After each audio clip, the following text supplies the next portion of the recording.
नमस्कार मु सत्यामा साई समस्तु स्वागत करुँच मो चैनल को जहाँ नाम हूँ साहित्य सिंधु एसबीएस ट्यूटोरियल। तो आज आम +2 सेकेंड जो कंपलसरी एमआईएल रही पिलामानकर एग्जाम रही तार पिलामाने कहूले सिलेक्शन क्वेश्चन आने तो गोटे सेट अणाई जहाँकि पिलांर परीक्षा आसीपे एग्जाम क्वेश्चन।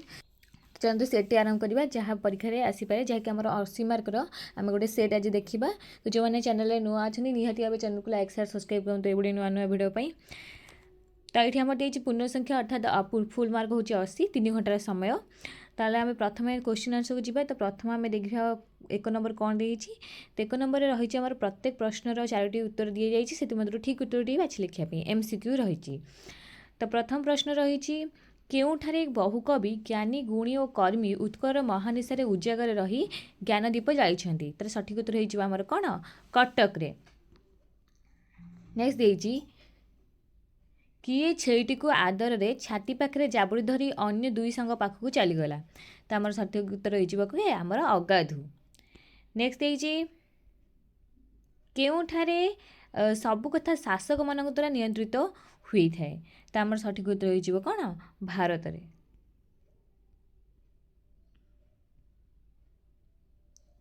नेक्स्ट देती कलिंग खबर कागज रे क्यों नाम उपाग्र लेखारे परीक्षा अवैध आचरण विषय सूचना देते। सत्य होते सांघातिक यही उपाग्र लेखा जे परीक्षार अवैध आचरण विषय सूचना दिया। नेक्स्ट देती जलदर कृपारे किए गिदरी क्रीड़ातर बसतर रूपरी नाची उठिब। तो आम सठिक उत्तर हो निर्झरणी।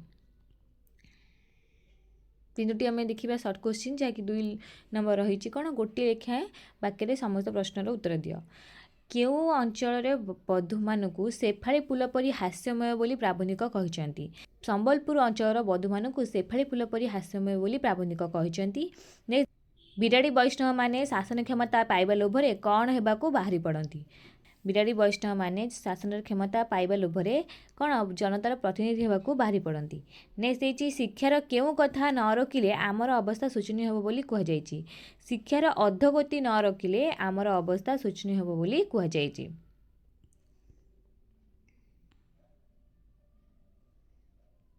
ये आम 3 नंबर देती लेखा लेखक नाम उल्लेख करके 2टी लेखा वाक्य उत्तर देवा पड़ो 40-50 शब्द मध्य जेकोसी 2टी प्रश्न उत्तर देवा कही। तो आम लेखा लेखक ना मेंशन करेंगे। तो प्रथम प्रश्न रही क्यों देशर भोटदाता माने लोक प्रतिनिधि देवाई उपयुक्त। तो आमर ये आसी कौ विषय आमर 3 तुंडर विषय आसी। तो जो देश में भोटदाता माने शासन संबंधी सूचना संपर्क में शासन संबंध में सुशिक्षित प्रतिनिधि बाछिया सचेतन से देशर भोटदाता माने लोक प्रतिनिधि होगापाई उपयुक्त। देखिए मौलिक पुस्तक लेखा नहेले कौन हेब। मौलिक पुस्तक लेखा नहेले मौलिक चिंतार स्मरण असंभव हम। आमर आसी कौटू स्वाधीन देशर शिक्षा चिंता कहार असरंती वर्तमान को आज जाए कहीं कली ना बोली कहुଯାଇଛି। आमर कौटी आसी पुष्पपुर रे वर्षावरण। तो दुखिनी जननी ओडिशार गिरी संकुल रही असरती भंडार को आज जाए कहीं कली ना।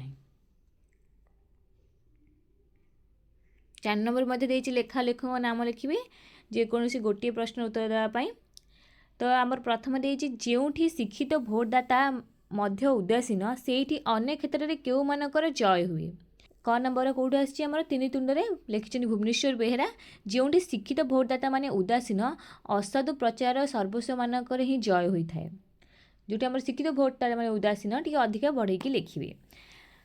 तो सेकेंड देती दुप्त गर्वित जातिर पराक्रम प्रतीक बोली क्या कहीं कहुई। कौट आसी विषय हूँ आमर पुष्पपुर वर्षावरण लिखिं कृष्णेन्द्र पाणिग्राही। तार आंसर हो दुप्त गर्वित जातिर पराक्रम प्रतीक बोली कोणार्क को कहुई। कारण कोणार्क हूँ कारुकार्य विमणित भुवन मोहन स्वरूप स्वर्गच्युत पारिजात परी ताहा आज म्लान और छिन्न हो विजन बेलार पड़ रही। प्राबंधिक कोणार्क संबंध में कहते मंदिर जदि मुख फिटंता तेबे से अतीत विभवर गाथा कही विजन बेलाभूमि को मुखरित कर दिंता। तो ये आमर ख नंबर। नेक्स्ट देती कौन ना लेखा लेखक नाम लेख कर जेकोसी गोटे प्रश्नर उत्तर 120टी शब्द मध्य देवा कहुई। तो आमर देती कौन ना आम देशर परीक्षा पद्धति छात्र मानक गुणात्मक मूल्य निर्धारण संपर्क में प्राबंधिक वक्तव्य उपस्थापना कर। यहाँ आमर आसी स्वाधीन देशर शिक्षा चिंता नेक्स्ट देछि कोन ना पठित प्रबंध रे प्राबंधिक निज जन्मभूमिर रूपचित्र केमती उपस्थापना करछन ताहा कहया पई कहैछि। एटा आछि हमर पुष्पपुर रे वर्षावर्ण जाकु लिखिछि कृष्णचंद्र पाणिग्राही। तो पिला माने भाबुछि समस्त करि परिबे। तबे नेक्स्ट देखिबा प्रत्येक प्रश्नर 4टी उत्तर दियाइछि ठीक उत्तरटा बाछि लिखिया पई कहैछि। प्रथम प्रश्न है कौन ना सूर्यास्त समय गछ गुड़ाक छाई लंबी जाइथिबारु कवि कौन कल्पना करिसेंती। तो सठिक उत्तर हो गछ माने सूर्य को कौन करुछंती सूर्य को पादरे प्रणाम करुछंती। तार ठीक उत्तर हो गछ माने सूर्य को पादरे प्रणाम करुछंती। पितृगण उदारत्वर लक्षण कौन थिला। तांकर लक्षण थिला कौन ना से एक परिवार भावना से समस्त गोटे परिवार बोली मने करुथिले। नेक्स्ट देछि लोभ मद तेजी कौन भजिया पाई कवितार वर्णना कराइछि। आमर कौन हरिनाम भजिया पाई कवितार वर्णना कराइछि। नेक्स्ट देछि लव कुश कहार गत दुख खाणी शुणाया पाई महर्षि सहित जाइछंती। कहार आमर सठिक उत्तर हेजिबो रामकर। नेक्स्ट देछि जुग जुग धरी मानव आत्मा को किए पीड़ा देछि। तो आमर जुग जुग धरी मानव आत्मा को किए ना भीम अत्याचार पीड़ा देछि। नेक्स्ट देछि गोटे लेखा वाक्य रे समस्त प्रश्न उत्तर लिखिया पाई। तो प्रीति पाशरे किए बंधा बोली कवि कहिछंती। तो आमर सठिक उत्तर हेजिबो जड़ चेतन पर्यंत समस्ते प्रीति पाशरे बंधा होइछंती जा फरे प्रियजन विरह समस्ते दारुण कष्ट भोगुचंती। तो सठिक उत्तर हेजिबो जड़ चेतन पर्यंत समस्ते प्रीति पाशरे बंधा होइछंती बोली कवि कहिछंती। निदेछि सीता रामचंद्र को चिट्ठी लिखि कौन मागिथिले। सीता भाबिछंती जे रामचंद्र यज्ञ करुछिले माने से द्वितीय पत्नी आनिथिबे अर्थात द्वितीय विवाह करिथिबे। तो से नवपत्नी रामचंद्र नवपत्नी ते वर्ष केउठारे केउ मंत्र जप करी राम को पाइछि सेही मंत्र जणाया पई सीता रामचंद्र को चिट्ठी लिखिथिले। राजा माने जरिमाना करी निजर कौन पूर्ण करुथिले। राजा माने बड़पण कविता आछि राजा माने जरिमाना करी सेही धन रे निजर मालखाना कौन करथिले ना पूर्ण करुथिले बा भरुथिले। नहीं 8 नंबर कौन लेखा लेखक नाम उल्लेख करी दुईटी लेखा वाक्य उत्तर देवा कहुई 40 ରୁ 50 शब्द मध्य जेकोसी दुईटी प्रश्नर उत्तर देवाई कहुई। प्रथम प्रश्न है विश्वविजयी आलेक्जेंडर कहीं अशुसिक्त गंड करते। बड़पण कवितर आसी तो विश्वविजयी आलेक्जेंडर जय करने को कौन धरखंड नथिबारु से अशुसिक्त गंड करते। नेक्स्ट रामचंद्र कौन जणाईदेले सीतांकर कोटी अश्व यज्ञर धन ठारू अधिक धन हेब। रामचंद्रंकर जो द्वितीय पत्नी आनी नवपत्नी से केउठारे केते वर्ष केउ मंत्र जप करी राम को पाई ताहा जदि से जणाईदेबे ताले सीतांकर कोटी अश्व यज्ञर धन ठारू अधिक ज्ञान हो बोली कहुई। कवि कहार उच्छेद और निर्मूल करने को कहिछंती। कवितारू यह आसी कवि पीड़नर कारण समूह को उच्छेद और निर्मूल करने को कहिछंती। 9 नंबर रही कौन ना लेखा लेखक नाम उल्लेख कर 60 ରୁ 80 शब्द मध्य जेकोसी गोटे प्रश्न उत्तर लिखापी कहुई। प्रथम रही रामचंद्र महायज्ञ करुवा शुणी सीतांकर मानसिक प्रतिक्रिया कौन थिला। यह आमर तपस्विनी पत्रु आसी लिखिं गंगाधर मेहर। तो आम सठिक उत्तर हो सीता जितेबाला रामचंद्र द्वारा निर्वाचित हो वाल्मीकि आश्रम में तपस्विनी भाव रही से रामचंद्र यज्ञ कर कथा शुणी यज्ञ कार्य पत्नी बिना संभव नुहे बोली से जानी जेहेतु रामचंद्र यज्ञ कार्य करुछंती सेथिपई से द्वितीय पत्नी ग्रहण करथिबे बोली निश्चित यह भाविचंती। यह ही तांकर मानसिक अवस्था थिला सीतांकर। नेक्स्ट देछि भविष्यतर की वार्ता धरी दूत आसी। तो आमर यह आसी वार्ता कवितारू। तो आमर दीर्घ दिन धरी अवहेलित होई रही आसीथिबा मनीष मानकर भविष्यतर बंचिबार और जीवन जीवार संभावनार वार्ता धरी दूत आमर आसीछि बोली एठारे कुहा जायछि।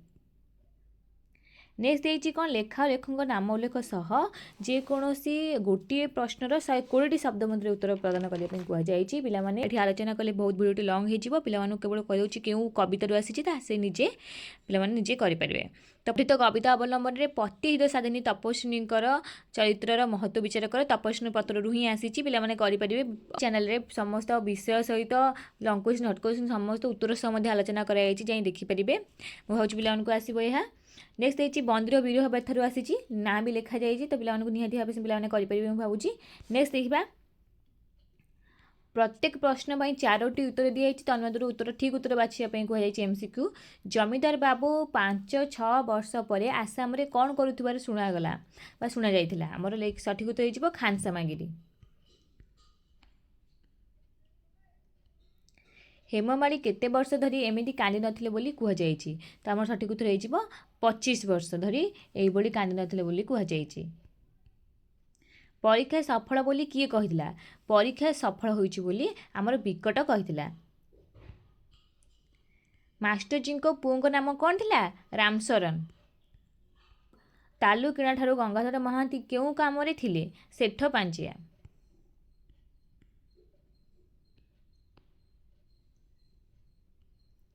समस्त प्रश्न गोटी वाक्य उत्तर लिखा कह जाइछि। तो आमर प्रथम प्रश्न है राय बहादुर अरुण को कौन आदेश देते? राय बहादुर अरुण को यही मुहूर्त में घर बाहर जावाई आदेश देते आउ कही कौन ते मु तेजपुत्र कली बोली कही। माताजी पादधूली नहीं पाखे बसी अशोक कहार गंध आग्रहण कर अशोक छोट थे जिते सी ट्यूशन पढ़ाई आसुले माताजी कौन करते सरिबा परे सी हाथ में हालुआ ना पिजुड़ी धरी आसती। तो जिते बड़े आज माताजी पादधूली नवाक जाइए अशोक से हालुआर घीर गंध आग्रहण से कहुई। नेक्स्ट देती कईछटी आकाश में उड़ीबार अकल्पनीय दृश्य देखी क्यों साधारण पक्षी मैंने विमूढ़ पलटि जाइछन्ति। तो आमर सठिक उत्तर हो घर चटिया बतासी भली साधारण पक्षी मैंने विमूढ़ पलटि जाइछन्ति। नेक्स्ट देती लेखा लेखक नाम उल्लेख सहित 2टी लेखाएं वाक्य 30-40 शब्द मध्य उत्तर लिखा कहुई। प्रथम देती कौन राजदूत गला परिष्कार करी खने खने कौन कहते? तो आमर आसी आकाश कईछरू राजदूत कहते आमर सम्मानित अतिथि विदेशी राजदूत महोदय तांको कूटनैतिक विदेशी दृष्टि बुद्धू पदवाच्य नुहंती। तापर यही कथा को आमर राजदूत खने खने समर्थन जणाइथिले।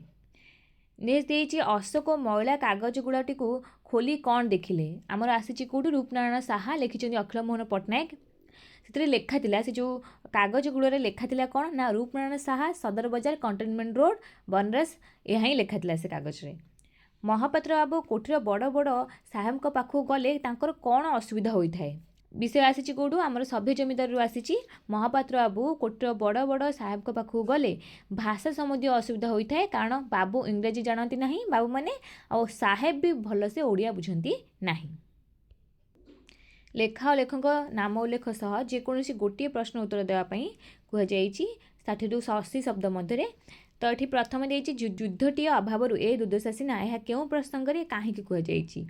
आकाश कईछरू आसी तो ये जिते बड़े मांस भक्षण करने समस्ते निजर इच्छा प्रकाश करते सेनापति कहते मोर गंठीपात रोग अच्छी मुझे तेणुक से गछ मांस कि खाइबी। सेते आमर राजा बुझी जाइए ये सब कौन कहते गछ मांस खायापाई कहते से सेनापति को कथा को नहीं से कहते युद्धटी अभाव ए दुर्दशा ना युद्धटी हेले समस्त रोग ठीक होमिक सेनापति गंठीपात रोग भी ठीक हो उद्देश्य राजा कहते युद्धटी अभाव ए दुर्दशा सीना पिला मैंने आपको डिस्क्राइब करी भलसे लिखिए। जेकोसी गोटे क्वेश्चन आंसर दिखाई करने तो गोटे क्वेश्चन आंसर भावुँ यहाँ करेंगे सहज अच्छी। नेक्स्ट देखा तो नेक्स्ट आमर देदेछि कविता पाठ करी तले गोटे प्रश्नर उत्तर देवाई। तो निम्न कविताटी पाठ करी ता तले थिबा प्रश्न गोटे लेखाएं वाक्य उत्तर दियो। तो एमती गोटे कविता दि जाइथिबो कविता पढ़िकी तार क्वेश्चन आंसर मध्य करि परिबे। एठी हमर ग्राम्य समासन पर दि जाइछि तार क्वेश्चन मध्य तले रहिछि पिला माने करिवे। आ समय अभाव कहूना पिला माने देखि करदेबे पिला माने समस्त याकू करि परिबे। आ कहूना क्वेश्चन आंसर ता सहित आम पाराग्राफ देखा मध्य पाराग्राफ देइछि पाराग्राफ रो क्वेश्चन आंसर देइछि ता मध्य करि परिबे मु भाउछि पिला माने समस्ते। जदि यार पीडीएफ चाहूँगी पिला माने कमेंट करंतु डिस्क्रिप्शन बॉक्स रे दे देबी तो जहाँ फल कि पासेज मध्य करि परिबे। तो ये आम 7 नंबर देदेछि कौन ना तुम अंचल डाक्तखाना प्रतिष्ठा पाई निवेदन करी कर्तृपक्ष दरखास्त लिखापी अथवा निजर परीक्षा प्रस्तुति संपर्क में अवगत कराई पिता निकट को पत्र गोटे दरखास्त रही गोटे पत्र रही आम तो जेकोसी गोटे से करेंगे। नेक्स्ट देती कौन ना आमर आसीगला ग्रामर पार्ट रू आसीगला 8 नंबर कौन ना प्रति प्रश्न तले 4टी लेखाएं उत्तर दिखाई से ठीक उत्तर बाछि लिखापी कहुई। शुद्ध रूपटी केउठी आमर शुद्ध रूप पचाई तो विशेषण विशेषण आमर शुद्ध रूप को किए विपोलाई जो दे विशेषण जहाँकि आमर प्रथम रही कौन तालबेसे तापर मुदनेश से आमर सठिक उत्तर हो विशेषण। तो आमर हुसिकेश कोड़े ठीक हम शुद्ध रूपर हूँ के हुसिकेश आमर सठिक उत्तर हो आई।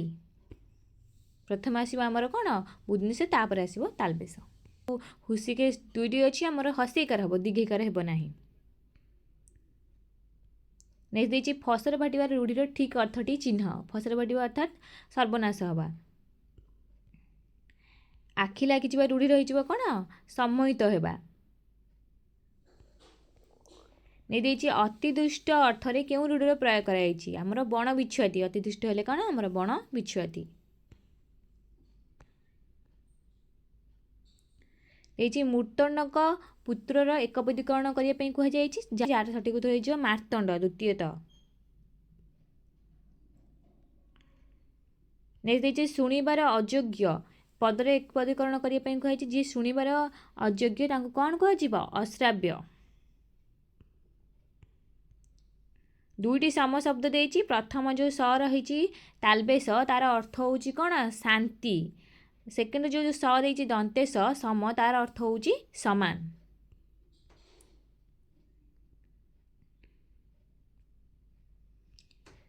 तो आमर ये नैसर्गिकर विपरीत शब्द देती जहाँ होमर कौन पार्थिव। नेक्स्ट देती आमर कौन दयालु। दयालुर विपरीत बोधक शब्द होमर कौन सद्य सर्द्य अनिर्दय देती। तो आमर सठिक उत्तर हो दयालुर हो निर्दय। तो ये आम गोटे सेट देखले जहाँकि पिला परीक्षा निहाती आसीपे। तो पे निहाती भाव देखूँ जदि यार PDF चाहूँ मतलब कमेंट बॉक्स से जनातु। तो आज वीडियो ये रखुच्छी। नेक्स्ट वीडियो आम पॉलिटिकल साइंस हिस्ट्री ता सहित आम इकोनोमिक्स देखा आम किसी सिलेक्शन क्वेश्चन देखा सेट देखा। तो निहाती चैनल को सब्सक्राइब कर रखुद ये नुआ नुआ वीडियो। आज वीडियो ये रखुच्छी। नमस्कार।